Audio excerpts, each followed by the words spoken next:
Seja muito bem-vindo ao Cantinho Teológico. Vamos falar sobre o leitor como intérprete da Bíblia.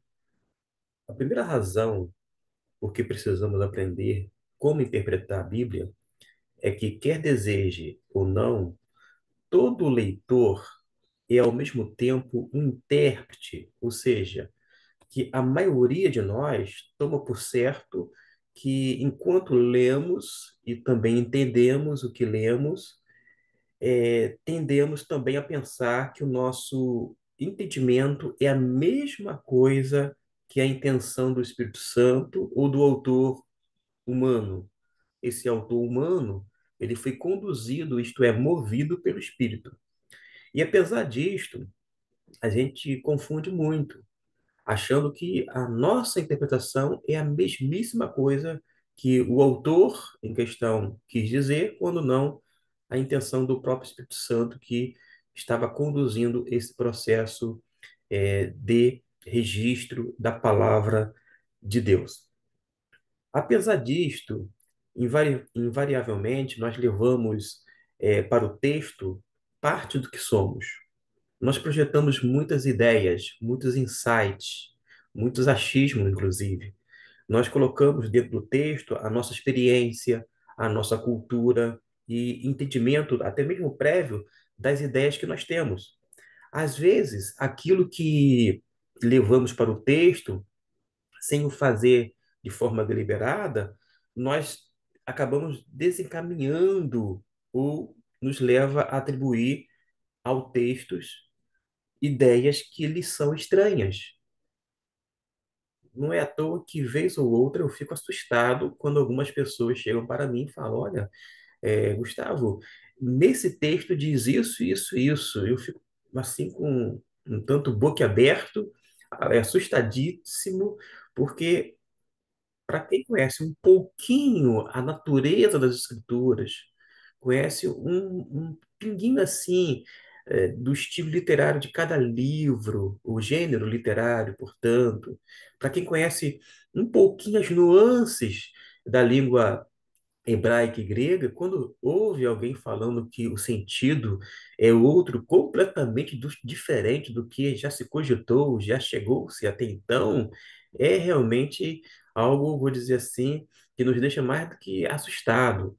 Pode bater aquele desespero, porque da onde é que ele está tirando essas coisas? Naturalmente, tira muito da cachola dele, ou seja, da cabeça ou da mente dele, quando não, segue outras pessoas. E no popular se diz que tem um monte de Maria vai com as outras. Me desculpe aí as Marias pela citação, mas é um ditado popular. E tem gente que é assim, ouve os outros falarem e sai repetindo como se fossem papagaios. Esta é a verdade nua e crua de uma parte da nossa comunidade chamada evangélica. As pessoas, é, às vezes, não se dão ao trabalho, não se esforçam de ler e debruçar na Bíblia, que vai exigir esforço, dedicação, critério, entre outras coisas, e preferem seguir o que os outros dizem. Ah, porque fulano falou isto, e sai repetindo assim, sem verificar. Eu vou dar apenas um exemplo aqui. Quando a gente está nos nossos arraiais, nas nossas igrejas, a gente, vez ou outra, vai ouvir as pessoas falando que há, há três palavras para amor na língua grega. No caso, filéu, eros e agape. Eles falam ágape, mas a pronúncia é agape, vem do verbo agapau. Mas acontece que menciona esses três tipos de amor.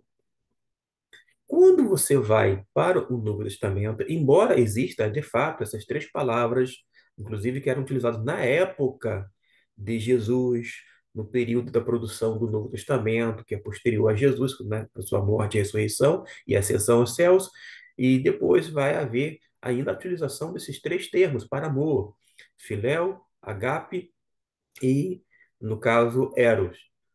E as pessoas falam sobre os três tipos de amor e dá a impressão de que esses três termos estão aonde? No Novo Testamento, quando, na verdade, o Novo Testamento só menciona duas palavras para amor: agape e filéu. A si mesmo, pasme, você vai ter que conferir no texto, dentro do próprio contexto. Agape e filéu, ele vai ser empregado na sua maioria como termos intercambiáveis, isto é, como sinônimos. Agora alguém vai perguntar assim, mas existe de fato esse outro termo? Eros? Existe. Era utilizado na época? Sim. Era falado, as pessoas conheciam, mas, vou dizer assim, a gente vê que os autores, eles foram criteriosos, vou dizer assim, com os termos que eles colocaram ali. E, no caso, só colocaram no Novo Testamento filéu e agape. Ambas as palavras significam o quê? Amor. Ainda assim, textualmente falando, dentro de uma forma intercambiável ou como sinônimo. Mas existe uma outra palavra no grego clássico para amor, porque são quatro palavras. Tem um autor, não sei se foi C.S. Lewis, que escreveu Os Quatro Amores, porque tem um termo que era muito comum no grego clássico, que é storge. Storge, eros, filéu e agape eram termos conhecidíssimos como com o mesmo significado, amor.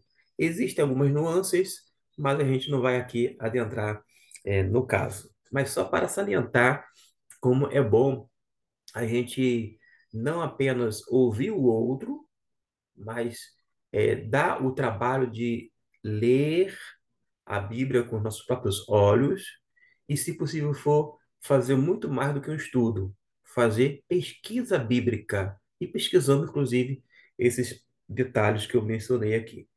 Uma outra coisa que pode ser muito comum na nossa mentalidade é a fisionomia de Jesus. Apresenta Jesus como uma pessoa ocidental, mas com as características de um europeu. Um Jesus, né, todo diferenciado quanto ao Jesus da realidade. Jesus, como judeu, não tinha, sem dúvida alguma, a mesma aparência que nós costumamos ter ao visualizar as gravuras, as pinturas, os quadros que são, enfim, pintados. Percebeu que existem coisas que a gente vai acabando recebendo influência, e acabamos depois projetando nas nossas concepções. As nossas ideias são colocadas dentro do próprio texto bíblico, quando na verdade não tem nenhuma relação necessariamente com a intenção do Espírito Santo, quando não com a intenção autoral, isto é, da parte daquele que escreve os livros, que escreveram, né, os livros, quer do Antigo, quer do Novo Testamento. Eu tenho aqui um texto que eu deixei para projetar, que é Romanos capítulo 13, versículo 14. Vou fazer o destaque aqui, na parte final, que diz assim: Mas revestivos do Senhor Jesus Cristo, e não tenhais cuidado da carne em suas concupiscências. Quando se fala a palavra carne aqui no Brasil, o que as pessoas vão imaginar? A carne vai associar o quê? A churrasco, porque as pessoas querem comer uma carne boa, uma carne macia, uma carne saborosa, não é verdade? Então, quando você pensa em carne, você pode estar associando a esse apetite físico da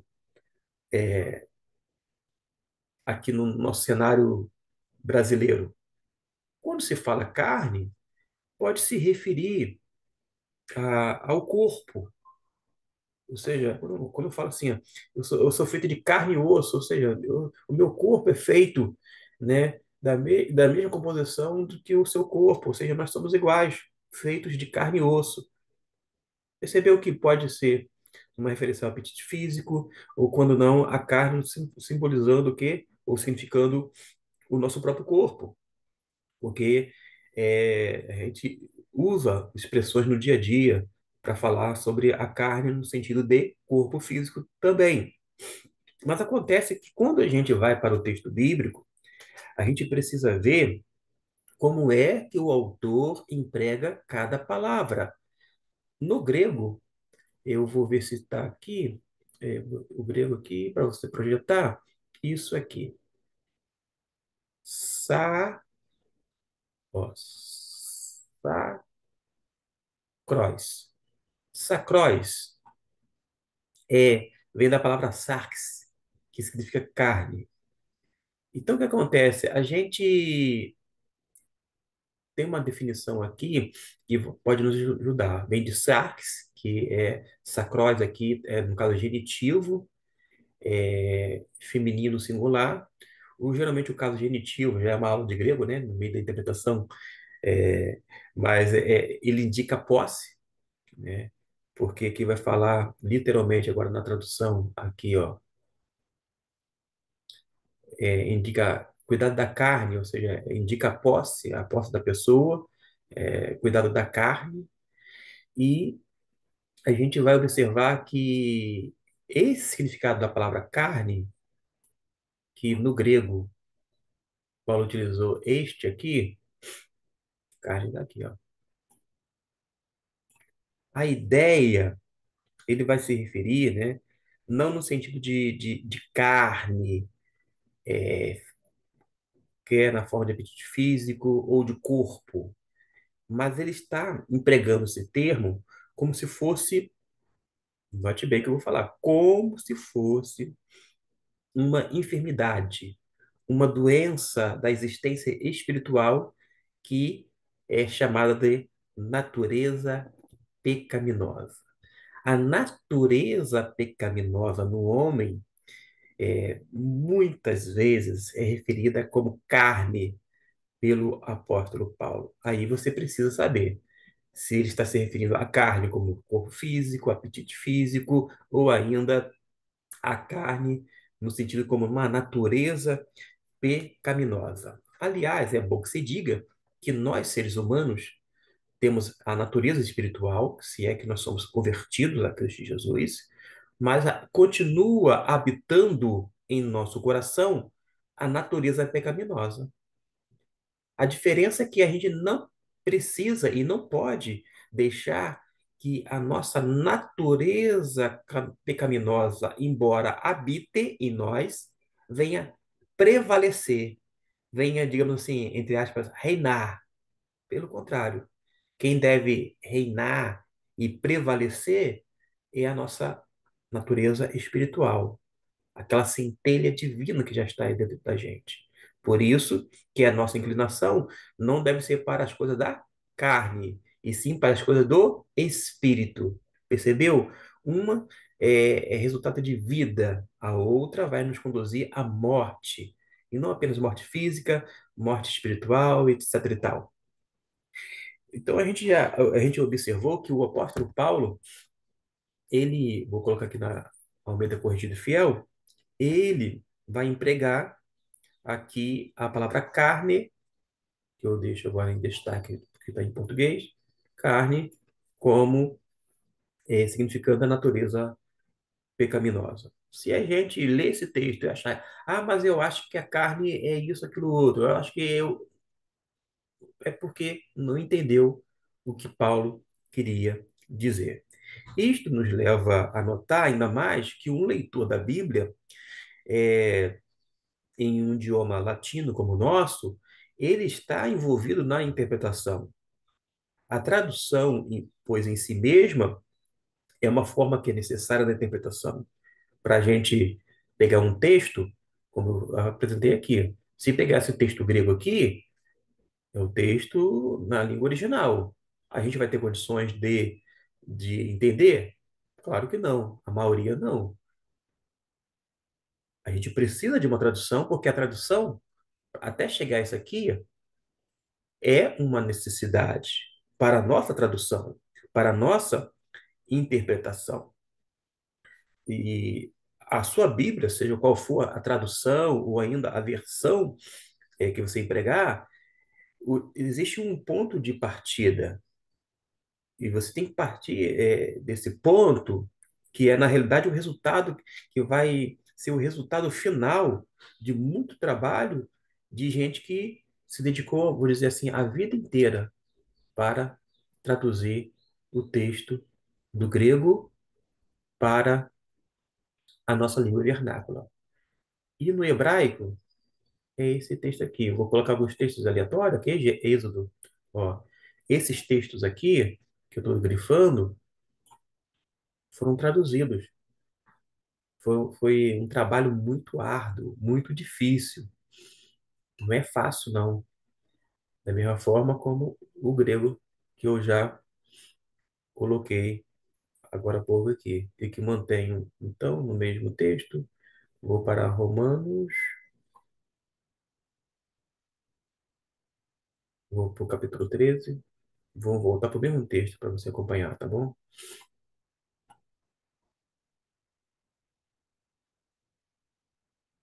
Agora no português. Pois bem,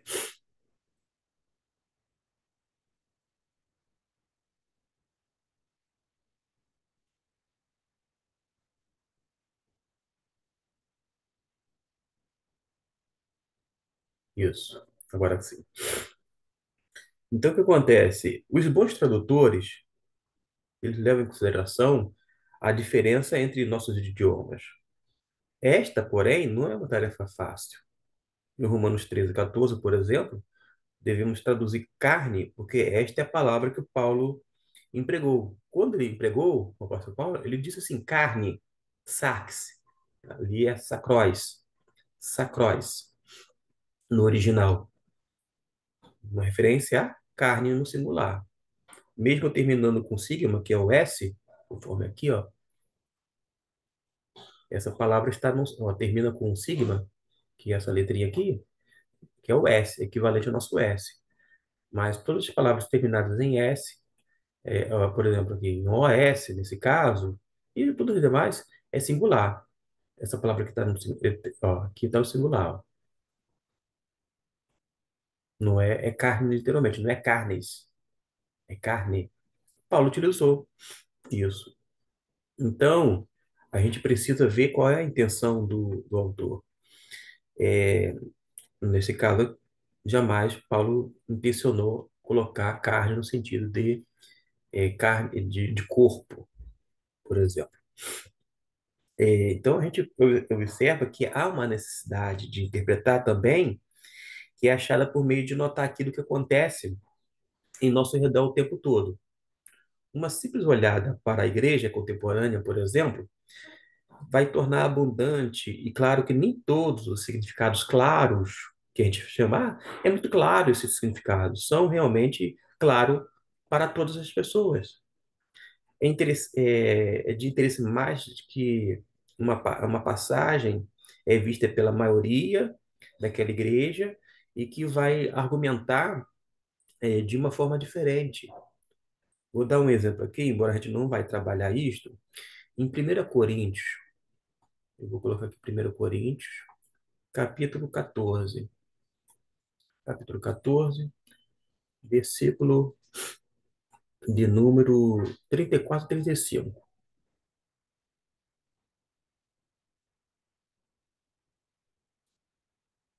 Isso. Vou fazer a leitura. As vossas mulheres estejam caladas nas igrejas, porque não lhes é permitido falar, mas estejam sujeitas, como também ordena a lei. E se querem aprender alguma coisa, interroguem em casa a seus próprios maridos, porque é vergonhoso que as mulheres falem na igreja. Então é de interesse mais do que passageiro que a maioria daqueles que na igreja de hoje que argumentam que as mulheres devem guardar silêncio na igreja, com base nesse texto de 1 Coríntios 14, 34 e 35, negam ao mesmo tempo a validez do falar em línguas e da profecia e o próprio contexto em que a passagem do silêncio ocorre.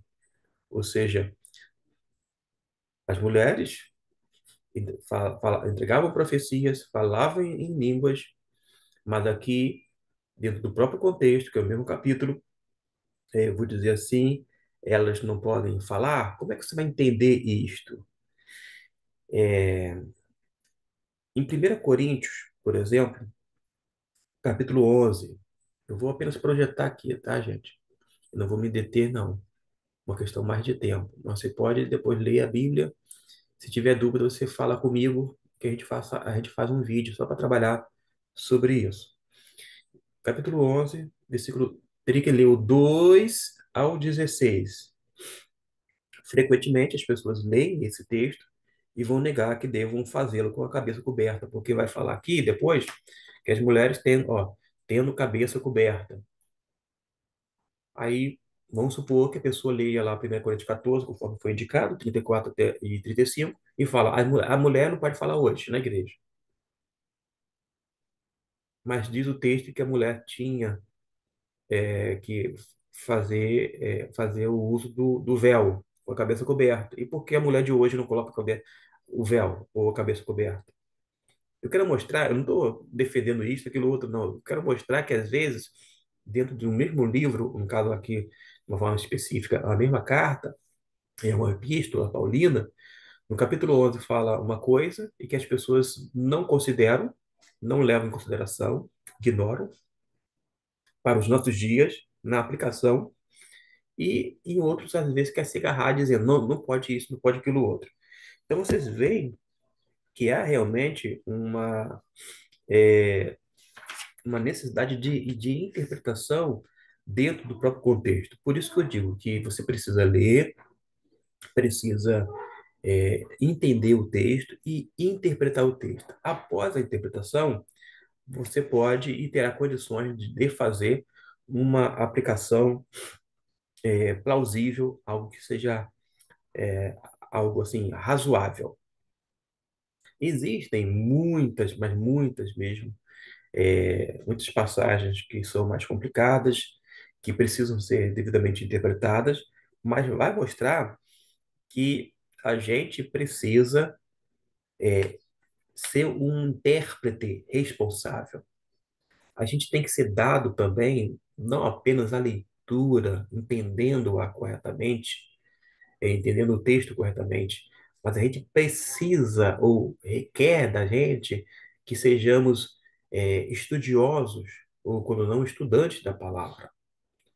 Estudante da palavra que venha meditar na palavra, que venha estudar e que venha ampliar um pouco esse estudo através da pesquisa. Porque se a gente observar, se a gente notar o antídoto da má interpretação, não é simplesmente nenhuma interpretação, mas uma boa interpretação, baseadas na, nas diretrizes do bom senso. Eu falei no vídeo anterior sobre a necessidade do intérprete, digo, da interpretação, sobre o bom senso, que é algo importante, um bom senso aguçado. Se a gente ter o bom senso e adotar ele como um ingrediente na nossa interpretação, vai ser um antídoto à má interpretação. Finalizo dizendo que os autores do livro, Entendes tu que lês, eles não sofrem de ilusões de que, ao ler e seguir as diretrizes traçadas, todas as pessoas finalmente concordarão quanto ao significado, claro, entre aspas. O que os autores, que no caso aqui é o Gordon Fee e Douglas Stewart, porque eu estou me baseando nesse livro, Entendes tu que lês? Ele vai mostrar que o que eles desejam, o que eles esperam, era justamente realizar e argumentar a sensibilidade do leitor a alguns aspectos específicos, inerentes em cada gênero, e informá-lo para que possam haver opções diferentes de como fazer julgamento de bom senso, especialmente em ter a capacidade de discernir entre as interpretações boas e as outras que não são tão boas, e também de ser uma pessoa onde saiba o que faz as coisas e da forma que têm sido feitas. Então, existe uma responsabilidade da nossa parte como intérprete da Bíblia e que a gente não pode transferir para ninguém. Tampouco ficar só escutando os outros, que pode ser muito bom, mas não é suficiente, não basta. É necessário que realmente cada discípulo de Jesus assuma a responsabilidade de se tornar não apenas um leitor, mas um intérprete das Escrituras Sagradas. Nós temos livre acesso às Escrituras, mas isto não nos faz livre intérpretes. Nós precisamos estar atrelados, sendo prisioneiros, por dizer assim, no bom sentido, da palavra de Deus. Devemos estar bem perto da palavra e na palavra, e junto dela, buscar o verdadeiro sentido textual. Que Deus abençoe a sua vida. Vamos continuar depois dentro dessa série, né, sobre interpretação bíblica. E você, dentro da playlist hermenêutica, pode ver outros vídeos sobre o mesmo assunto. Que Deus abençoe e até o nosso próximo vídeo.